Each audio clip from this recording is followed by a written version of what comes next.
L'invité politique de Guillaume Durand sur Radio Classique et Paris Première. Le processus, d'abord, rebonjour Thierry Mandon, le processus pourrait durer jusqu'au mois de juillet. Est-ce que vous pensez qu'il est possible pour un gouvernement de tenir jusqu'au mois de juillet avec toutes les chaînes d'information, les chaînes nationales qui sont braquées sur les stations d'essence, braquées sur les centrales nucléaires, braquées sur les docks et braquées sur les fils de voitures?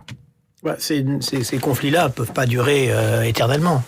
Les conflits sociaux, c'est clair que il y a un sujet de remise en état de fonctionner le pays. Normal du pays. Ouais. Et qui sont les victimes? Les victimes, c'est les salariés. D'ailleurs, souvent les salariés modestes, ceux qui doivent prendre un RER pour aller travailler ou un train de province, ceux qui ont besoin de leur voiture pour aller travailler.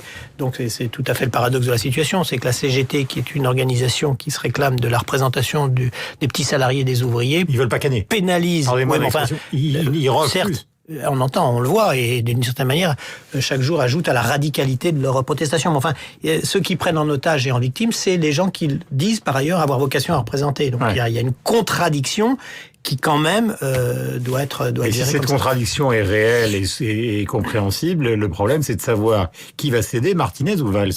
Là, on est c'est pas possible. On a le sentiment, en effet, qu'on est dans une montée aux extrêmes. C'est-à-dire que, au sens de René Girard, chacun se renvoie la balle en montant à chaque fois d'un cran. Bon, donc ça peut pas durer comme ça. C'est absolument prise d'otage inacceptable d'Emmanuel Valls. Et tout à l'heure, le responsable de la CGT considérait que le gouvernement prenait en otage le pays. Oui, c'est le dialogue de sourds absolu. Certes, mais donc d'abord, c'est le degré zéro du débat démocratique surtout. C'est-à-dire qu'il n'y a plus aucun point de contact entre une organisation hyper radicalisée et le gouvernement. Il faut recréer cet espace. Et vous êtes quoi? Vous êtes favorable à ce que tout d'un coup quelque chose se passe, ça fait un bif un certain nombre de choses dans la loi? On peut pas accepter des modes de protestation comme ceux que développe aujourd'hui la CGT. Qui sont pas du tout grève, qui sont beaucoup plus. C'est de la paralysie. Oui, mais si vous voulez, on envoie la force, on envoie les CRS. C'est de l'hyperviolence. C'est de l'hyperviolence comme forme de protestation. C'est je paralyse le pays, peu importe les conséquences, peu importe que les propres salariés que j'ai vocation à représenter soient victimes de cela. J'ai décidé à tout prix de paralyser le pays. On peut pas accepter ces modes-là d'action. Tout le monde sait que vous êtes un homme de gauche. Vous imaginez que les CRS vont attaquer les barrages de la CGT aux alentours des centrales nucléaires, aux alentours des rafales. Ça a déjà été le cas, mais là, ça prend un aspect massif. J'ai regardé, par exemple, ça s'étend, vous le savez, aux transporteurs routiers, ça s'étend à l'aviation civile la semaine prochaine, enfin, ça s'étend partout. Donc, s'il n'y a plus d'avions qui marchent, plus de trains qui roulent... Oui, ça s'étend dans tous les centres névralgiques du pays. C'est-à-dire que c'est en ça que ce mode d'action ne peut pas être légitimé. C'est pas dont acte. Non, ça peut pas être que ça, bien sûr. Il y a aussi des moments où il faut parler avec les organisations syndicales. J'imagine que ce travail, soit il fait, soit va être fait. En tout cas, on peut pas s'affronter entre un gouvernement qui doit faire, bien sûr, garantir un certain nombre de fonctionnements de services publics et une organisation syndicale. On peut pas fonctionner par communiqué de presse interposé ou déclaration de presse interposée. Mais je me mets à la place des deux acteurs. À partir du moment où Valls dit que c'est inacceptable, on ne peut pas imaginer que Martinez aille voir Valls. Donc, la seule personne que peut voir Martinez pour essayer de débloquer la situation, c'est François Hollande. Et si François Hollande voit Martinez et que lui donne rien, Martinez repart bloqué. Oui, Martinez, il a aussi une base à la fois à gérer mais à affronter.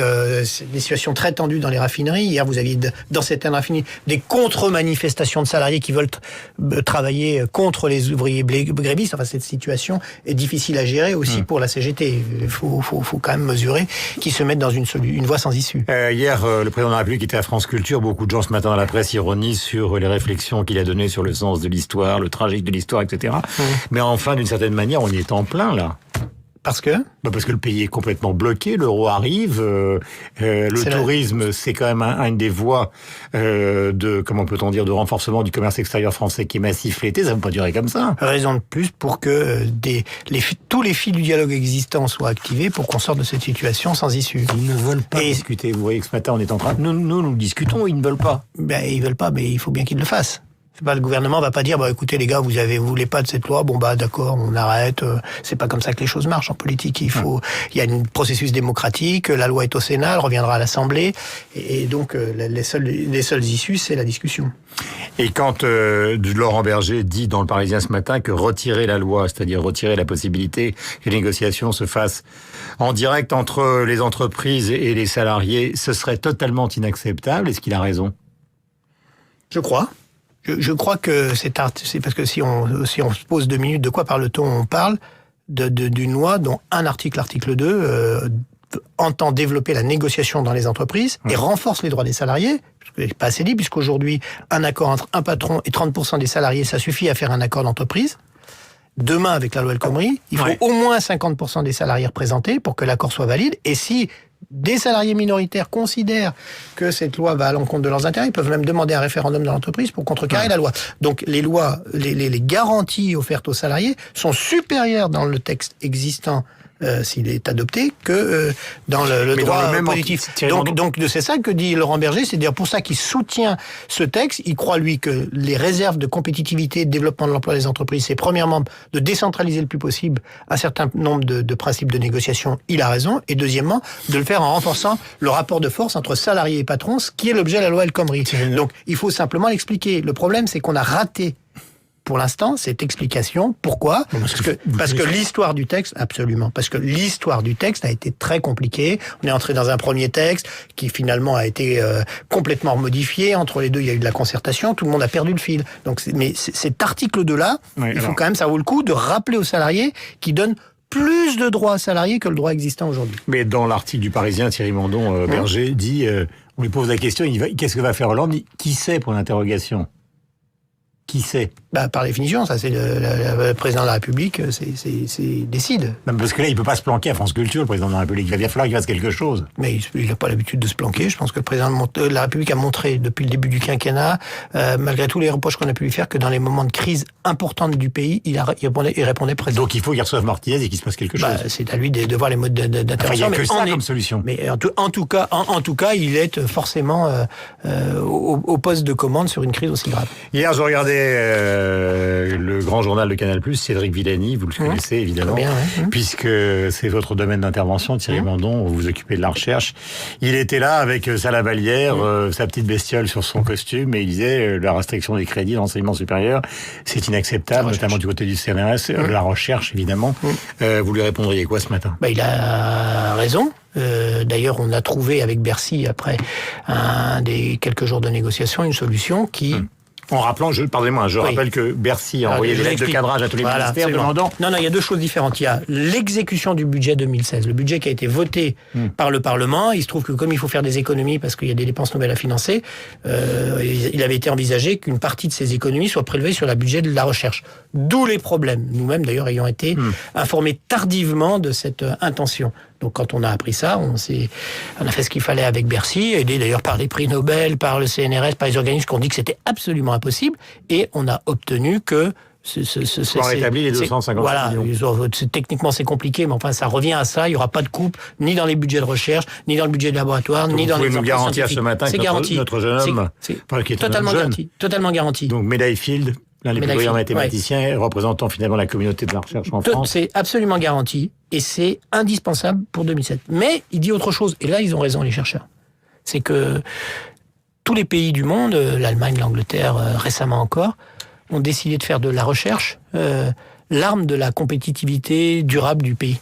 Et par rapport à ça, nous qui avons protégé les budgets de la recherche depuis 5 années, mais qui ne les avons pas augmentés, le temps est venu de relancer l'investissement public dans ce domaine-là. Et donc, dès le budget 2017, il faut trouver les moyens de renforcer ce qui est donné à la recherche en matière de financement public. Voilà, l'espace d'un instant, je vais me transformer, ça va être une sorte d'anamorphose, je suis une sorte de Nicolas Sarkozy mélangé à Alain Juppé, François Fillon et Bruno Le Maire. Vous êtes vous-même transformé en François Hollande, et ils vous disent, vous êtes un sacré menteur, vous auriez pu annoncer cette loi et la réforme du Code du travail dans la campagne électorale, et c'est pour ça que c'est le bordel. Parce que c'est ça qu'ils disent au fond.